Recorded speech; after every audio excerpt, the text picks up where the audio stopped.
We are less than 24 hours away from the 2024 season being kicked off in Dublin, Ireland between Florida State and Georgia Tech. I'm very excited for August 24th and the start of college football, and I'm struggling to find many words or expressions to package my excitement because there's just so much I can grab at, and we've all been grasping at the season and waiting patiently as possible for 2024, the fall of 2024, and college football to arrive. And it finally has. What I want to do today, on August 23rd, less than 24 hours away from kickoff, is give my final 2024 college football playoff bracket. But before we get into that, just so you don't miss the best analysis on college football, specifically as it relates to the Big Ten, but we do branch out to other conferences, I want to encourage you to subscribe to the channel, hit the notification bell, turn on notifications, just swipe notifications for YouTube on your phone or computer, whatever. Like the video and click the notification bell or the share tab to get notified when we release new content, and also share this video around. Again, that's liking the video, sharing it around with other college football fans who you know will enjoy this content, and subscribing to the channel and clicking the notification bell. Thank you very much. We're trying to hit 20,000 subscribers, and when we do, we will be doing a giveaway. And our first video to reach 1,000 likes for the 2024 season, there will be a second giveaway to reward you guys for helping with that. So there are 2 giveaways that are awaiting you. So do those things to help out the channel and also to help yourselves out, because what I'm predicting for this college football season has been backed up by a lot of preseason research, by hours, weeks, months, and we all get things wrong, and I've gotten plenty of things wrong, but I was correct about Washington reaching the college football playoff and winning the Pac-12 last season. I was correct about Michigan winning it all, nearly correct about Georgia making it to the college football playoff for the 3rd year in a row. College football was just unusually strong last year in terms of wins and loss record. So a 12-1 Georgia got axed, and even a 13-0 Florida State got axed, which was very undeserved. They should have been in. But to get to what we want to talk about today, and as you've been seeing on the screen for a little bit now, for a few minutes, I actually have Florida State going 13-0 again, winning the ACC. And I have Georgia going 12-1 again, and losing to Alabama again, mind you. But in the regular season, they're going to beat Alabama again in the SEC championship game. And overall, I do have the teams that I think will be in the hunt after Championship Saturday with very strong wins and losses records. Why is that? Why are there only, out of the 15 teams that I think in the mind of the realistic college football fan and analyst and the college football playoff selection committee, why will only these 15 teams be in the hunt? More importantly, though, why are 11 of them teams with only 1 loss or undefeated? Well, that's for several reasons. Some of them, many of them, I think all of them really tie into the reasons up on the screen and some of my predictions for the college football playoff as a 12-team concept, not just in 2024, but in the future as well. I have Florida State and Liberty, ACC and Conference USA champions at 13-0. They'll obviously be in the hunt. Georgia and Ohio State, the SEC and Big Ten champions, 12-1. They're more auto bids along with Florida State and Liberty. Utah is 12-1 and the Big 12 champion, so that's the final auto bid. And Alabama and Penn State are the SEC and Big Ten runner-ups in my mind. Michigan, Iowa, Oregon are some Big Ten teams that did not make it to Indianapolis, but they do have strong enough strength of schedules, strength of records, and pass the eye test in a variety of ways to where I think they're in play here. Notre Dame is an independent who I think will finish with an 11-1 record. Best independent by a mile. They're definitely in the conversation with an 11-1 record, only losing to Florida State. Missouri and Ole Miss are SEC teams that did not make it to Atlanta, but much like the Big Ten teams, Potential automatic qualifiers exist in these two. Miami is the ACC runner-up. Kansas is the Big 12 runner-up. And that's that. Those are my 15 teams who I think before Selection Sunday, people are going to be placing these 15 in their 12-team bracket and leaving 3 of them out. You'll find very quickly who I think will be left out amongst these 15 teams, which 3 will be very upset. And that is prediction number 3, but I want to touch on prediction number 1 and prediction number 2 first. Prediction number 1 is the new schedules with conference realignment, with the Pac-12 being dissolved, rest in peace, and Washington, Oregon, USC, and UCLA jumping to the Big 10, to Colorado, Arizona, Arizona State, and Utah jumping to the Big 12, to Cal, Stanford jumping to the ACC, and SMU joining the ACC to make it a weird 17-team league, but 18 if you count Notre Dame as being tight with the ACC, and they are. And there's no more divisions, so there's no explicit reason really to have an even number of teams in a league outside of uniformity and just looking nice. It's no longer really a necessity to keep divisions balanced or conferences balanced. The new schedules I don't think will hurt the elite teams. They won't. In fact, the new schedules some seasons will benefit the teams at the top. I think this is happening this season. That's because I view Missouri, Penn State, and trying to look and remember these other teams, but Missouri and Penn State, I would say Notre Dame too. These are teams that I would classify as near elite or great at the worst, who have very workable schedules. And all but one team on their schedule, maybe 2, but really all but one team on their schedule, I think are inferior to them, wildly inferior in many instances.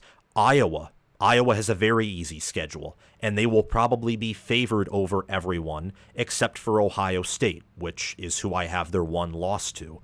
Kansas has an unbelievably easy regular season schedule.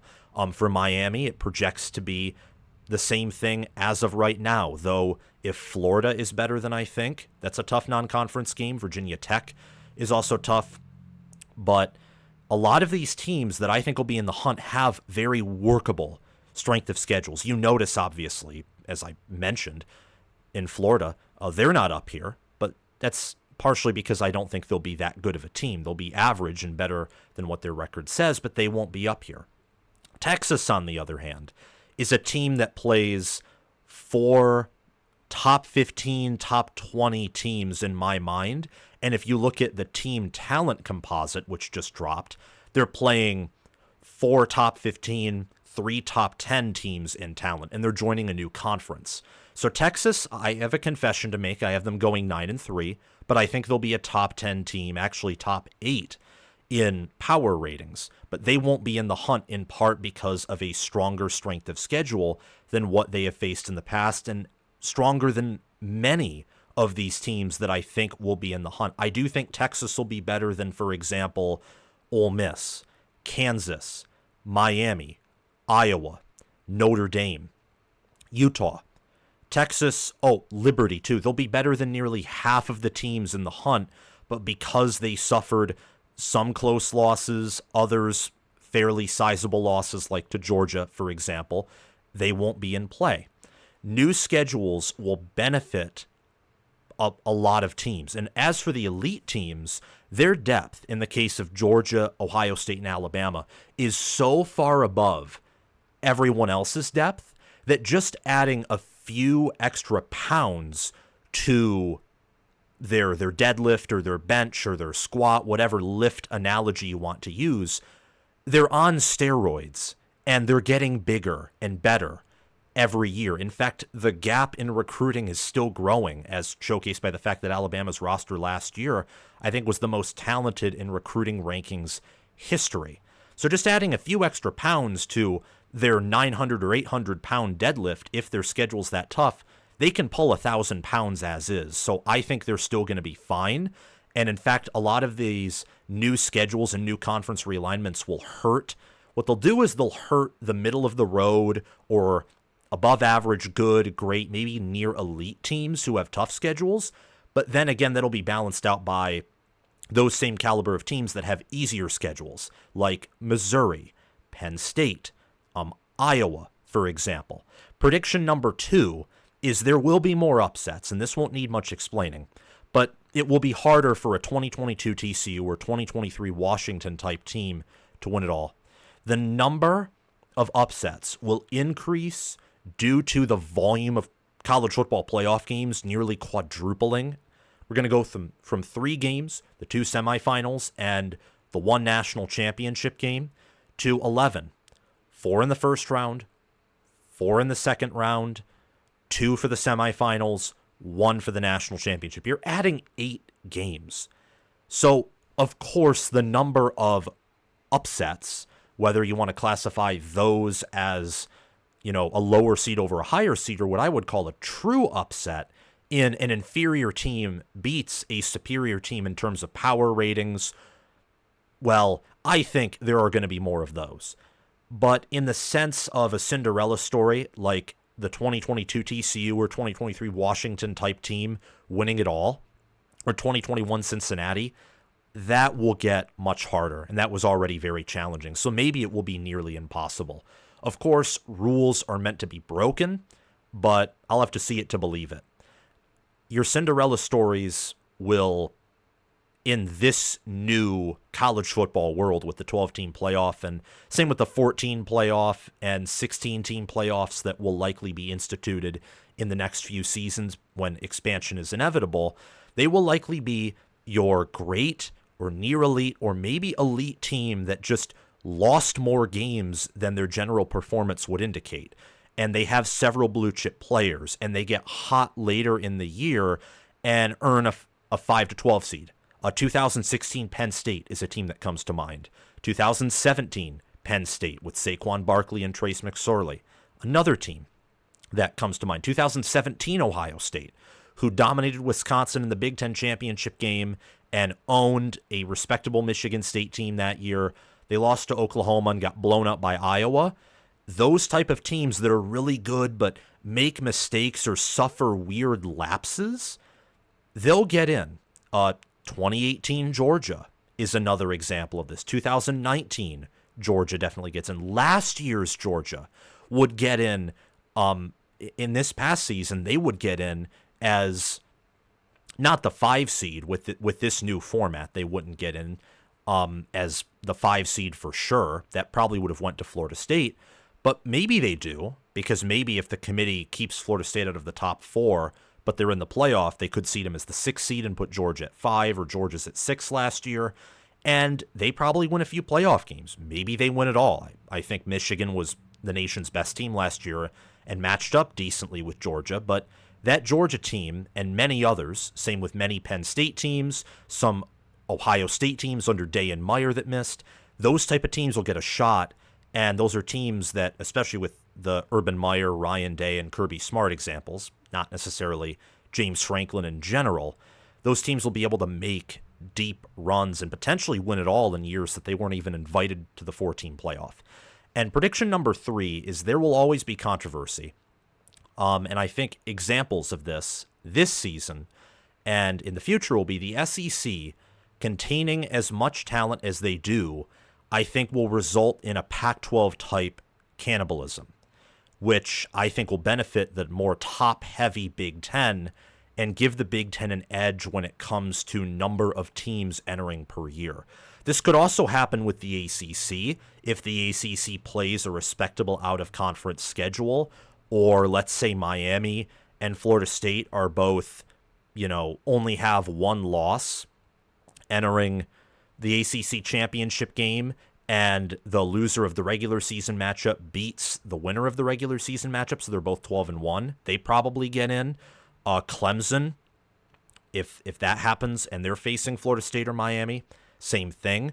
Or maybe if those 3 teams or another ACC team, if they all have very good records because they don't play each other in their schedules and look good, it could even benefit the ACC. It's unlikely. It's much more likely the Big Ten benefits from the SEC's cannibalism, but who knows? I think not only will that be controversial, But the group of five team, the best group of five team in terms of highest ranked conference champion, them getting an auto bid and arguably being the sacrificial lamb in most years to the 5 seed, and them getting that bid over a superior Power 4 team will upset the team that is next on the list of being left out. That would be infuriating, even from my perspective. If I were, let's say, a Michigan fan, and Michigan was 10-2, probably, I mean, at 9-3, you'd probably think that, well, if you get out, you just win one of the big games. But if Michigan's 10-2, maybe 9-3, and they are ranked number 12 in the final college football playoff rankings, but because Liberty, let's say, is 13-0 and ranked number 19, but they will get in over number 12 Michigan because they're the auto bid conference champion and Michigan's the first team left out. Michigan fans would rightfully be angry. Same if it were Utah or Penn State or Alabama fans or Florida State fans, and they were the first team out of the college football playoff because Liberty or Boise State got in, and then especially if they get blown out by like Georgia, Alabama, or Ohio State, like 50 to nothing, which is very possible. So here's my college football playoff bracket. Here it is. We've taken long enough, but I really wanted to explain that stuff because this will go pretty quickly. There isn't much to explain here as, well, college football's kicking off very soon. I've already done a plethora of preview and prediction videos, many of them long, but very insightful. If you want to see those videos that really explain why this playoff is the way it is, check out my in-depth Big Ten preview and prediction video, and also my top 25 teams power rated, though. Not in terms of how I think their strength of record will be or how good I think they are right now, but power rated in general, like how I think those teams will perform and be power rated after all is said and done. Because a lot of the teams who are the best in America at the beginning of the year will be that way at the end of the year. They just, because strength of schedules vary, you don't always know it. So check out those two videos. Those will pop up in the top right corner of your screen right there. Just click on those and you can get some background information on all of this. But I think the teams that'll make the playoff are the 4 Power 4 conference champions. Georgia is the 1 seed, Ohio State is the 2 seed, Florida State is the 3 seed, Utah is the 4 seed. And the auto bids, remaining of them are Liberty, the 12th seed, because they will be ranked way below everyone else that gets in here. But the remaining teams, the automatic qualifiers, or not automatic qualifying teams, but the at-large teams that will get selected based off of their record and the College Football Playoff Committee criteria, which we don't exactly know what that's going to be yet. But I think that will be at 5th Alabama, at 6th Penn State, 7th Michigan, 8th Missouri, 9th Oregon. You got 10th Notre Dame, and 11th Iowa. That's what it is. And I think I forgot to mention Michigan at number 7, but I think it's pretty obvious seeing that they're up there on the screen. So the bracket will be Georgia 1, Ohio State 2, Florida State 3, Utah 4, Alabama 5, Penn State 6, Michigan 7, Missouri 8th, Oregon 9th, Notre Dame 10th, Iowa 11th, and Liberty 12th. That will be what it is when it's all said and done. And of course, Georgia, Ohio State, Florida State, and Utah will get first-round byes, as that's the reward for being the highest-rated conference champions.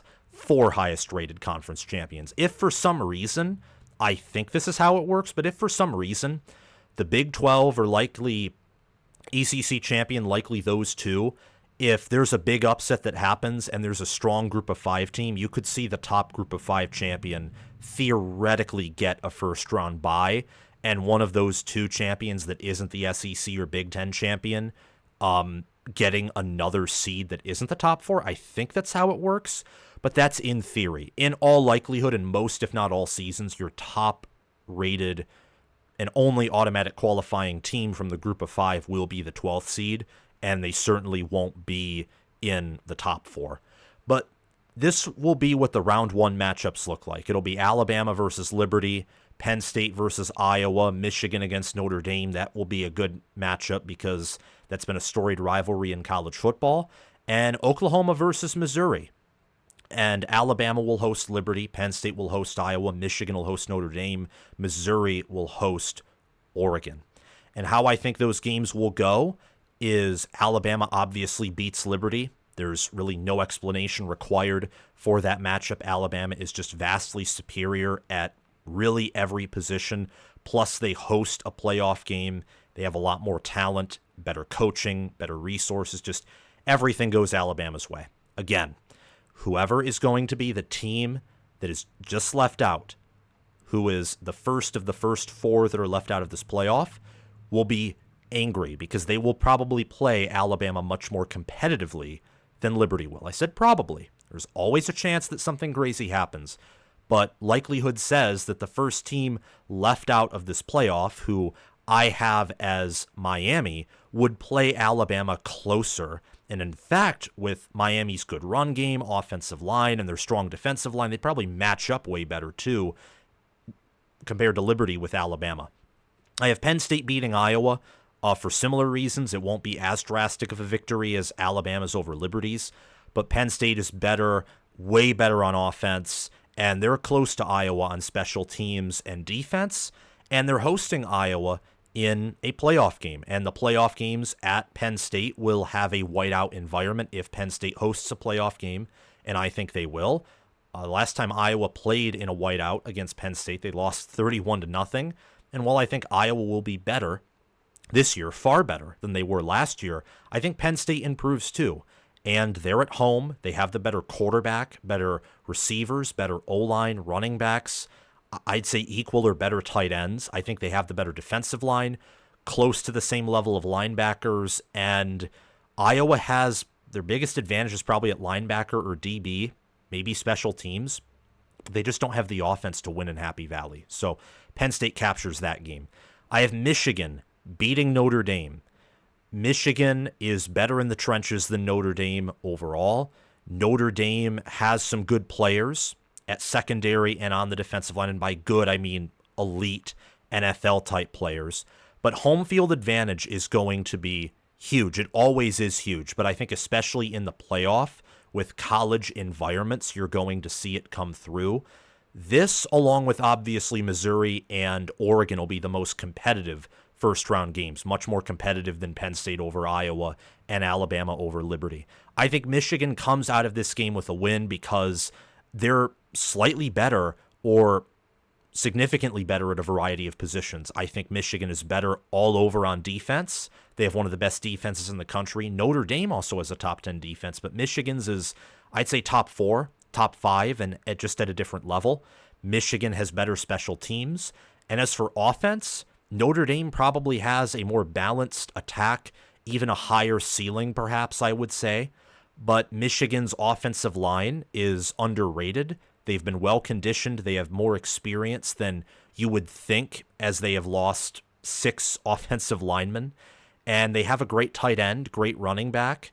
And again, home field advantage matters a lot. That's why I'm picking Alabama, Penn State, and Michigan to all win. And they're playing in their home fields. And Penn State and Iowa and Michigan versus Notre Dame will actually be a matchup where the road team could win. It would be very hard for Iowa. It also would be tough, but much easier for Notre Dame to do it in comparison to Iowa. But home field advantage matters, especially in Alabama, Penn State, and Michigan, where the home crowds are 100,000 and it can be very loud. In comparison to that, Missouri hosting Oregon. I think Oregon's the better team overall. They'll just be seated lower because they lose to Ohio State and Michigan, get 2 losses. Missouri will only lose to Alabama on the road.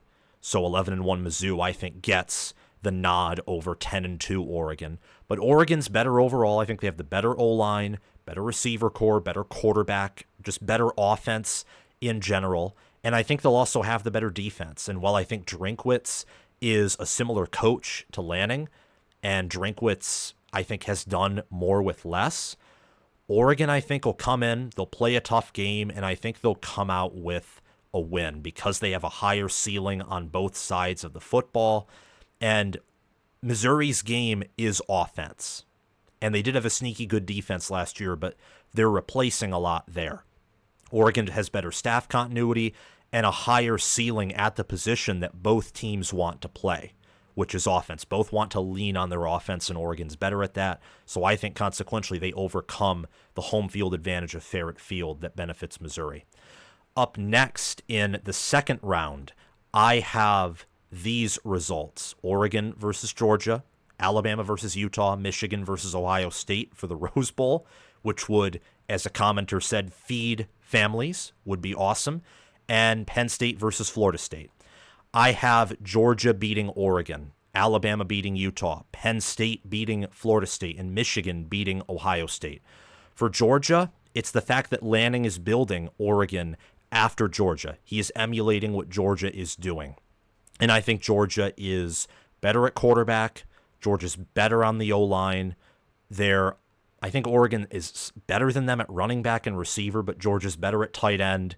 They'll be superior on the defensive line, linebacker, and secondary, and they're the more talented team with the better head coach. And Georgia is one of those teams where I think they're going to properly use their bye, perhaps more than any other team in the country, because of their head coach and Kirby Smart. So I think they'll win that game, the Sugar Bowl. Utah will fall to Alabama in what should be a very competitive game. But Alabama is led by Kalen DeBoer, who's a lot like Kyle Whittingham. They've done more with less. They're genius coaches, and I think the talent just gives Alabama that edge. They'll be a faster team than Utah. Utah will probably be more disciplined as they're not a first-year program with a first-year head coach. But Alabama is, I'm telling you, they're very underrated in terms of talent. Utah will put up a fight, but ultimately come up short. I have Penn State beating Florida State. This is a game that's another very competitive game. I considered picking Florida State here, as I think Norvell is a better coach than James Franklin, and Florida State will probably have equal, perhaps they could even have better, but also slightly worse trench play than Penn State, and trench play is very important. I think the big thing here is Penn State will probably have a significantly better defense. Drew Aller has the higher ceiling at quarterback. Penn State also has the better tight end, better running backs, and Florida State's receivers, while I think they'll be better than Penn State's, they won't be as good as they were last year, frankly, at the position.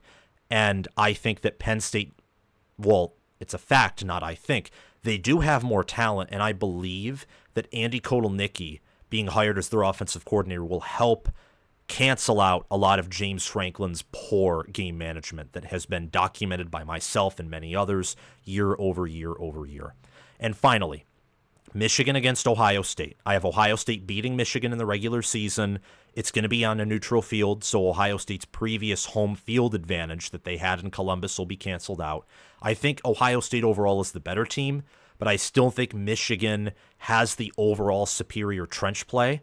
And Michigan has also been to the college football playoff before, and their roster knows how to win, what it means to win. For Ohio State, being the Big Ten champions, beating Michigan, and having already the most successful season they've had since 2020, there is a chance, and I'm factoring this in as a chance, not as a fact, but there is a chance that the emotions just all run in to the team. And I think that Michigan, more importantly than that, does have a matchup advantage against Ohio State in the trenches, with I think Michigan having the better O-line and D-line than Ohio State, having the better overall defensive front. And Michigan, they don't have the same running back room as they've had in the past, and Ohio State's better there.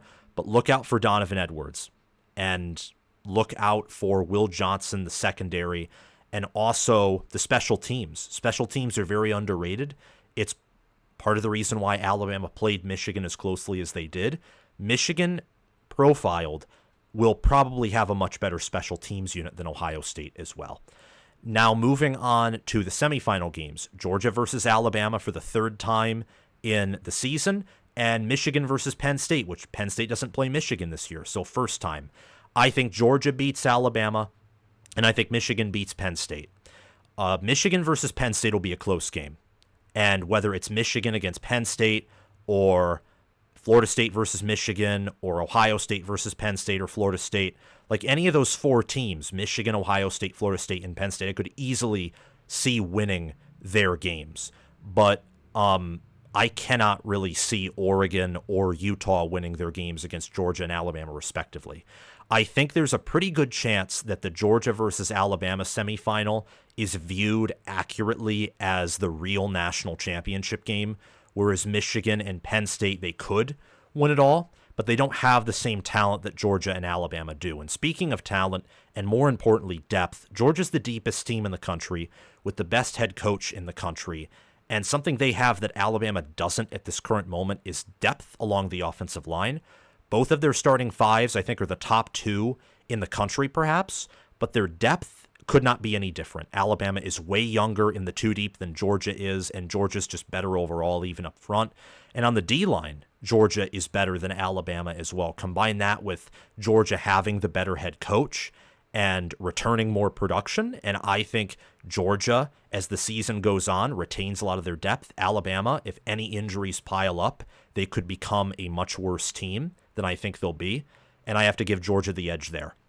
For Michigan beating Penn State, it's once again about the trenches, the fact that they have been there, but more importantly, I think it's because Michigan may actually have superior talent in the wide receiver room, and Alex Orji is a player who will be able to scramble.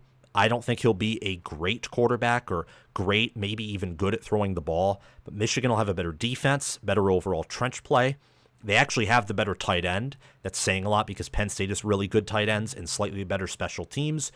Penn State and Michigan are built, they have a lot of differences, like Penn State being more of a pass rush D-line, Michigan being more of a run-stop interior defensive line. They have differences in the fact that Michigan's strength in the secondary is at corner, Penn State's is at safety. And they're also different in the fact that for Michigan, their quarterback is a true dual threat quarterback, and we have no clue about his passing capability. And with Aller, it's almost the opposite. We have a better idea of his ceiling in the passing game, but his performance on the ground has not seen much success, and there's a lot more to be desired from there. But they're very similar in the fact that they're better on defense. I think their offenses are very underrated entering this year. They have good special teams. But I think Michigan will come out on top because they're better than Penn State in a variety of ways. For the national championship, you can probably see where this is going. It's going to be Georgia, and Georgia would dominate a team like Michigan. They'd also dominate a team like Penn State. I'd say they'd beat Ohio State. Ohio State would have a better shot than Michigan or Penn State against Georgia, especially if they upgrade their offensive line and quarterback room like many analysts are projecting them to. Even if Ohio State's great on the O-line, great at quarterback, let's say even Michigan with Alex Orji, all of a sudden he's a top 25, top 20, top 15 quarterback, or Drew Aller's a top 10 quarterback. This is Georgia's year. I think this is Georgia's national championship to lose, and perhaps that's a bold opinion of mine. Some might even say that's a hot take. I don't think it is at all. Georgia has the number 2 roster in the country in terms of talent. They have all of their 85 scholarships filled up, which I don't quite know if this is an area where it's a little gray here. But looking at team talent composite, I think Alabama and Ohio State still have some slots left.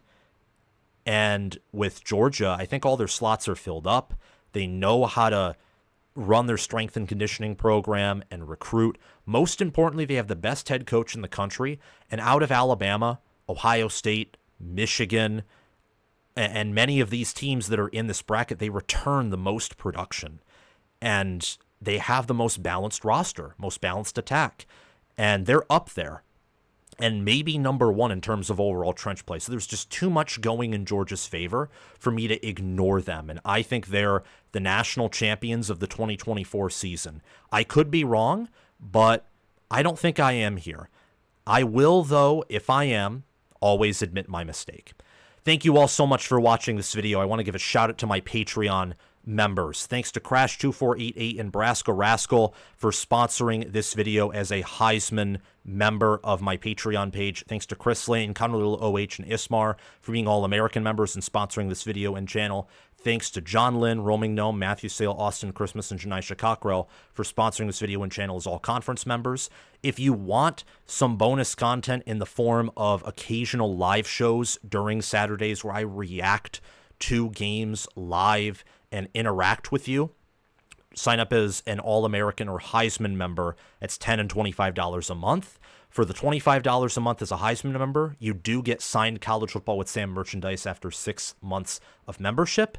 And speaking of that, if you want to get my merchandise, including what I was wearing on the show, without signing up as a Heisman member, though you won't get my signature, purchase it from my merchandise store, and that and the Patreon page can be found via the links in the description or down below in the pinned comment.